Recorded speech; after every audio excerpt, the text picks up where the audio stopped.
Hello guys, magandang araw po sa ating lahat at samahan niyo po muli ako sa panibago po nating upload na siguradong magugustuhan po natin at kapupulutan po natin ng idea sa pagpapagawa po ng ating bahay. Ito nga po ang successful naman po na kababayan po natin na isang single mom ang nakapagpatayo po ng bahay para po sa kanyang pamilya.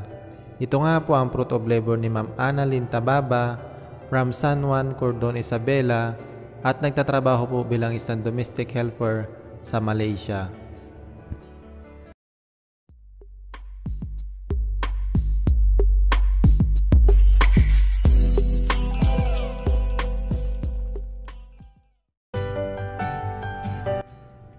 Hello guys, ito nga po yung pag-uusapan po natin ngayon na worth 85,000 pesos labor and materials.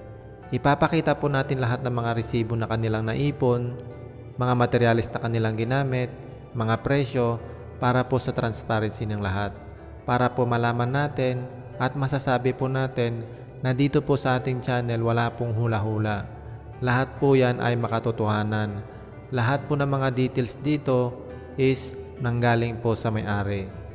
So yan guys, yung kanilang bahay na pinagawa is meron po siyang 2 kwarto. At meron na din po siyang space para po sa pinagawa nilang tindahan. Wala pa po yang kusina, wala din po yang toilet. So separate po yun lahat. Ang meron lang po dyan is yung kanyang 2 kwarto at ang kanyang tindahan na dapat sala.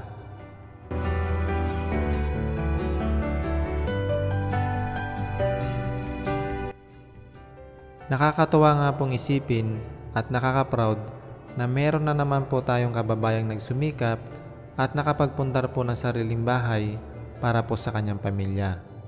So yan nga po, pinatunayan lamang po ni Ma'am Annalyn Tababa na hindi po hadlang ang kanyang pagiging isang single mom or estado sa buhay para po hindi makamit ang kanyang pinapangarap na bahay.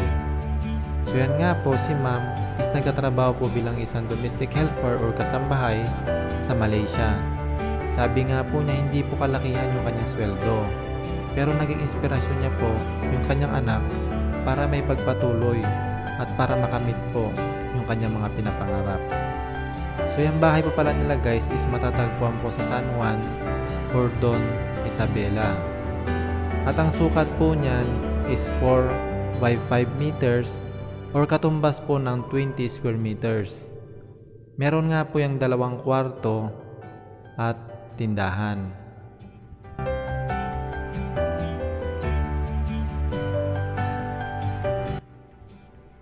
Pag-usapan na po natin yung mga materialis na kanilang ginamit at kung bakit nga din po sila nakatipid. Unang-una po, habang nag-iipon at nagtatrabaho po si Ma'am Annalyn sa abroad, pinapadala po niya yung pera na papagawa po niya ng kanyang bahay sa kanyang magulang at sa kanyang kapatid na silang mismong nag-manage sa pagpapatayo po ng bahay ni Ma'am. So dyan guys, ang bumibili po ng mga materialis is yung mismo po niyang kapatid. At take note, ito guys yung isa sa pinakamalaking factor kung bakit nakatipid si Ma'am sa pagpapagawa po niya ng kanyang bahay. Yung kanyang mga workers is kamag-anak po niya mismo at mismong kapatid ni Ma'am. So dyan pa lang guys, nakatipid na po si Ma'am. Yung kanyang kapatid, pinapakain na lamang po niya yun, hindi po niya sinasahuran or na kay Ma'am na kung bibigyan niya po ng pera. So dyan po sa kanyang mason is 500 pesos a day. Sa laborer is 300 pesos a day. Pre-lunch na po sila at meron din po silang merienda. So yung bahay nila guys is ipinatayo noong November 14, 2020 at natapos nga po yan ng December 16, 2020. So umabot din po siya ng almost 1 buwan.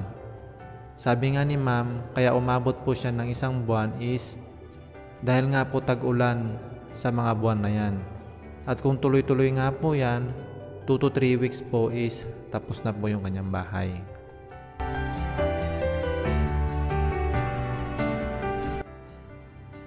Ito nga po yung sinasabi ko sa inyo kanina, mga resibo, mga materialis na kanilang ginamit, mga presyo, dahil nga po gusto ko makita po ninyong lahat yan at para din po sa ating transparency.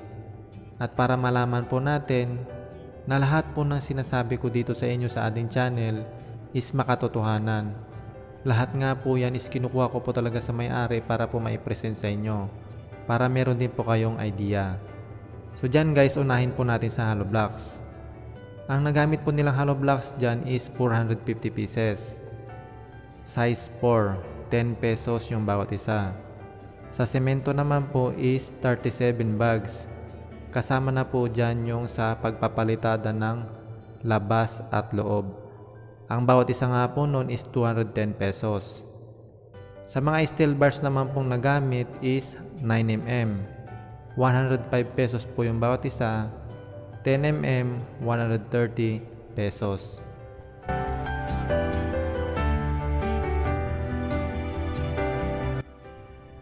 And guys, nakita naman po natin lahat ng mga resibo na kanilang binayaran at ng mga materyales. So kung nakita nyo guys, 80,000 pesos. Yan po is yung nagastos ni ma'am, labor and materials plus 5,000 pesos para sa mga pagkain. Kaya umabot po siya ng 85,000 pesos labor and materials. So dyan guys, sa kanilang bintana, ang tawag po dyan is steel window. 2 piraso lamang po niyan. Bawat kwarto po isa. So gumastos si ma'am dyan ng 6,500 pesos. So meron din po siyang isang pintuan. Ang ginamit nga lang po dyan is ordinary plywood. So pag-usapan na natin guys yung sa kanilang roofing para pagkuhanan nyo po ng idea. Dyan po sa kanilang roofing, gumamit po sila dyan ng steel trusses. Ang ginamit po nilang mga materials dyan is C4 at channel bar. Gumamit din po sila ng deck screw at pininturahan din po nila yan. So ang nagastos nila dyan guys sa kanilang steel trusses is 12,566 pesos. Kung nakita nyo naman yan guys, yung tiles, ang sukat po pala nyan is 40 by 40 centimeters. Nakagamit po sila dyan ng 90 pieces. Ang bawat isa po nyan is 55 pesos. A total of 7,672 pesos, pero kasama na po dun yung mga materialis na ginamit. At ang labor po nyan is 3,160 pesos. Doon naman po sa kanyang yero, ang ginamit po dyan is corrugated colored roof. 23 pieces at ang bawat isa po niyan is 338 pesos. A total of 7,774 pesos.